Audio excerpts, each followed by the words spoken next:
विशेषण एंड विशेषण है कह लो। अब इसमें क्रिया और क्रिया, उसमें विशेषण और क्रिया विशेषण था, इसमें क्रिया और क्रिया विशेषण होगा। अब अगले टॉपिक पर बढ़ते हैं। अगले टॉपिक को क्या बोलेंगे? क्रिया बोलेंगे। क्या ये बात बुद्धि में गई?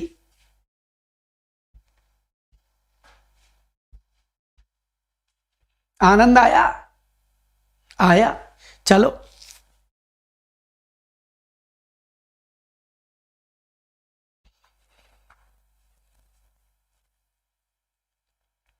यहां तक बात समझ गए? चलो आगे बढ़ो।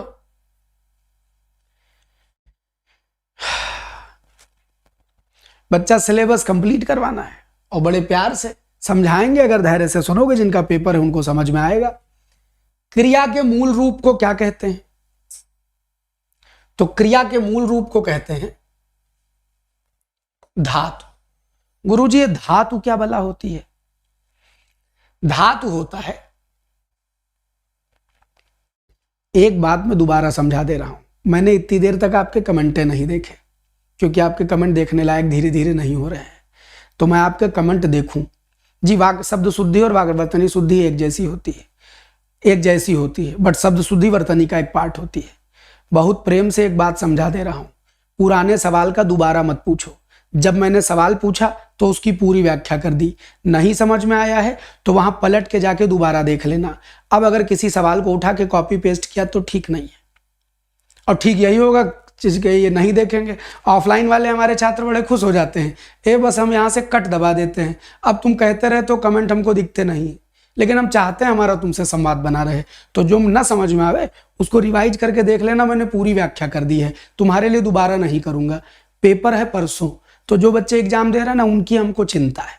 अगले सवाल पर, धातु क्या होता है इसको समझो। अगर इतने तफसील से नहीं समझ में आ सकता तो बिरंची या ब्रह्मोत्तरिया में तो नहीं समझाएंगे। सुनो, बेसिक पढ़ोगे नहीं तो कुछ नहीं हो सकता, और इसे अभी बेसिक नहीं पढ़ा सकते, अभी अभ्यास करवा सकते।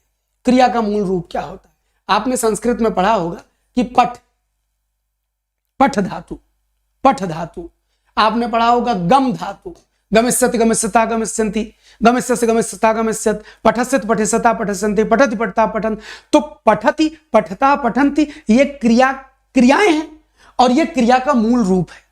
तो हिंदी में तो आप पठ और गम नहीं कहते हैं, हिंदी में आप कहते हैं पढ़, हिंदी में आप कहते हैं आ, हिंदी में आप कहते हैं जा, हिंदी में आप कहते हैं खा। इस खा से बनेगा खाता, खाती, खाना, ओ क्या कहते हैं खाते, तमाम सारे रूप बनेंगे। खा के, आ के तमाम सारे रूप बनेंगे। जा से जाना बनेगा, पढ़ से पढ़ना बनेगा, पढ़ता बनेगा, बहुत सारे रूप बनते हैं ना। तो जो क्रिया के मूल रूप होते हैं, जो क्रिया के ओरिजिनल फॉर्मेट होते हैं, उनको धातु कहा जाता है। बात समझ गए? आगे बढ़ते हैं। सवाल संख्या 2, प्रेरणार्थक क्रिया क्या है? कंसेप्ट समझते चलेंगे, बात बुद्धि में जाती रहेगी। बताइए, जिनका पेपर है वो आनंद से पढ़े, बाकी जिनको बतकही करना है उनका तो हम ब्रह्मो कुछ नहीं कर सकते, अमरनाथ क्या कर लेंगे। प्रेरणार्थक क्रिया क्या है? अब सुनो, प्रेरणा कितना गजब शब्द है। आज तक तुम रटे हो, आज के बाद नहीं रटोगे। प्रेरणा माने क्या होता है? मोटिवेट करना। प्रेरणा माने क्या होता है? प्रेरणा देना माने मोटिवेट करना। क्या समझो? मोटिवेट करना। तो जब कर्ता यानी जो करने वाला है, जो करता है, वो कोई काम ना करे, किसी और से करवावे, मोटिवेट करे, कह ले भैया 2 रुपया ले लो, 4 रुपया ले लो, 5 रुपया ले लो, काम कर दो। तुम नाई की दुकान पर गए तो तुम बाल काटोगे कि कटवाओगे? गुरुजी कटवाएंगे। तो जब कर्ता स्वयं काम ना करे, किसी दूसरे को प्रेरित करे कि वो काम कर दे, तो इसको प्रेरणार्थक क्रिया कहते हैं। तो बताओ, गिरना खुद गिरेंगे, बोलना खुद बोलेंगे, कहना खुद कहेंगे, सुनाना में सुनना नहीं है, किसी और को सुनाएंगे, यानी सुनेंगे काट। तो कटाया मैंने, मैं भी उसमें इन्वॉल्व हुआ और उसने काट दिया। लेकिन एक दूसरा, एक अगर इसमें हम गए, हम शामिल हुए, तो इसमें कर्ता शामिल है। एक सेकंड बच्चा, ये कुछ अटक रहो है।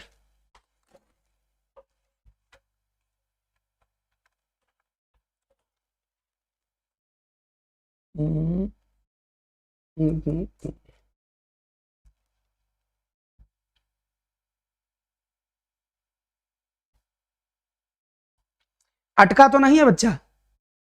चल सब ठीक है, एक बार क्लियर कर दें।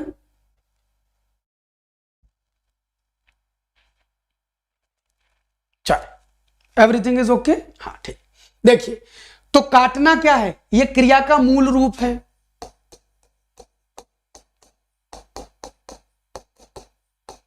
यह क्रिया का मूल रूप है। कटाना क्या है? कटाना है प्रेरणार्थक क्रिया का पहला रूप, और इस प्रेरणार्थक को कहते हैं प्रथम प्रेरणा देना। कौन सी प्रेरणा देना?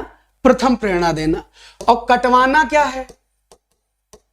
यह भी प्रेरणा देते हैं। जैसे हम अपने बाल के लिए गए तो हमने कटाया, लेकिन अगर हम बच्चे को लेके गए तो हमने बच्चे के बाल कटवाए। तो दो प्रकार से क्रिया हुई।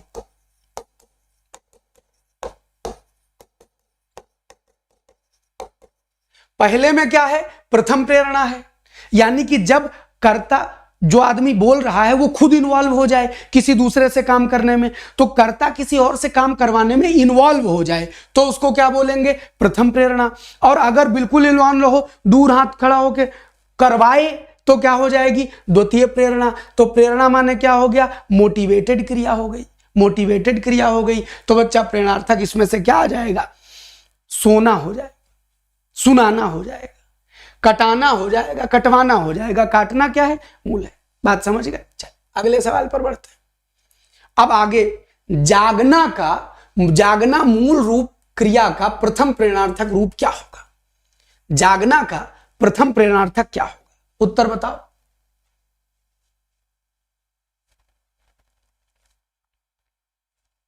जी, प्रेरणार्थक क्रियाएं सकर्मक होती, सब प्रेरणार्थक सकर्मक बनती।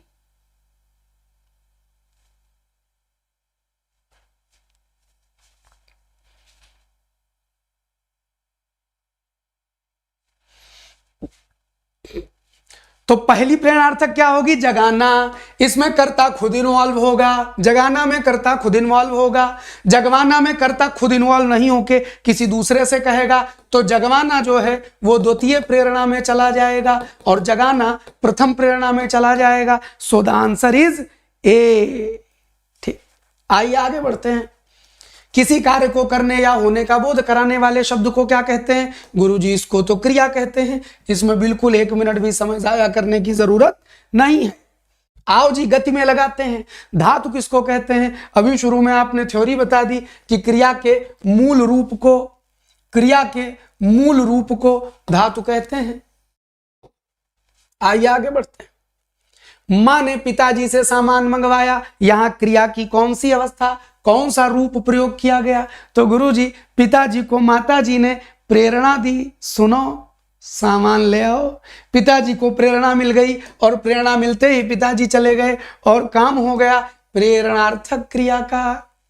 मां ने पिताजी से सामान मंगवाया। हाँ समझो, मंगवाया, खिलाया, खिलवाया, कटवाया। मोहन पिताजी को पत्र लिख रहा है। वाक्य में क्रिया का कौन सा भेद प्रयोग किया गया है? क्या इसमें किसी और से काम हो रहा है? नहीं। रुको यार, तो प्रेरणा नहीं है। नाम धातु जब संज्ञा की क्रिया बना देते हैं, अकर्मक यहां है नहीं क्योंकि पत्र लिखा जा रहा है, सो यहां पर सकर्मक क्रिया हो जाएगी। आगे बढ़ते हैं। 8 नंबर निम्नलिखित प्रश्न में 4 विकल्पों में से सही सकर्मक क्रिया का उदाहरण दीजिए। सकर्मक क्रिया जिसके लिए कर्म की आवश्यकता होती है। कशिश हंस रही है, देयर इज नो ऑब्जेक्ट। चिड़िया उड़ रही है, देयर इज नो ऑब्जेक्ट। सूरज उग रहा है, there is no object. Sita बजा रही है veena, there is a object. कल याद करिए, कारक पढ़ाया था और आपको सिखाया था कि मरने के लिए रावण, झेलने के लिए जो मौजूद होगा उसको कर्म कहते हैं, जो क्रिया के प्रभाव को झेले उसको कर्म कहते हैं। वाक्य में यदि वो कर्म है तो क्रिया सकर्मक, और यदि वो कर्म नहीं है तो क्रिया कर्मक हो जाएगी। तो सीता वीणा बजा रही है, अकेले यही सकर्मक है, बाकी किसी में कर्म नहीं है। और 10 नंबर निम्नलिखित प्रश्न में वाक्य के संरचना के आधार पर उनके भेद बताइए। रवि दीवार रंगने लगा। तो रंगना एक क्रिया, लगना दूसरी क्रिया। हंसने लगा, रोने लगा, हंस पड़ा, रो दिया, चल दिया। जब दो क्रियाएं आपस में मिला दी जाएं तो इसको संयुक्त क्रिया कह देना। कुछ मूर्ख इसमें वो नाम धातु बताए रहे। नाम धातु होता है हाथ से हथियाना, लात से लतियाना, रंग करना। रंगने लगना नहीं, रंगना खुद में क्रिया है। तो जब दो दो क्रिया एक साथ आ जाएं तो इसको संयुक्त क्रिया कह देंगे। तो बच्चा इसमें संयुक्त क्रिया है। जब दो क्रिया जोड़ दो, हंस पड़ा, रो पड़ा, हंसने लगा, रोने लगा, तो ये सब संयुक्त क्रिया में आ जाएगा। का बात बुद्धिम गई, गुरुजी गई। 11 नंबर, अनु ने देख कर निबंध लिखा। निम्नलिखित प्रश्न में वाक्य के संरचना के आधार पर उसका भेद बताइए। अनु ने देख कर निबंध लिखा। तो सुनो, क्रिया का एक भेद और होता है जिसको पूर्वकालिक क्रिया कहते हैं। जब एक काम कर कोई दूसरा काम किया जाए, तो जब कर वाला वाक्य भी वाक्य में लिखा हो, देख कर निबंध लिखा, सो कर उठा, नहा कर गया, खा कर बैठा, तो एक काम कर जब दूसरा काम किया जाए तो जिस काम में कर लगा होता है उस काम को पूर्वकालिक क्रिया कहते हैं। काम को पूर्वकालिक क्रिया कहते हैं। 12 नंबर सवाल। अच्छा, क्रिया खत्म। अब आते हैं काल पर। जितने सवाल आपके यूपीपी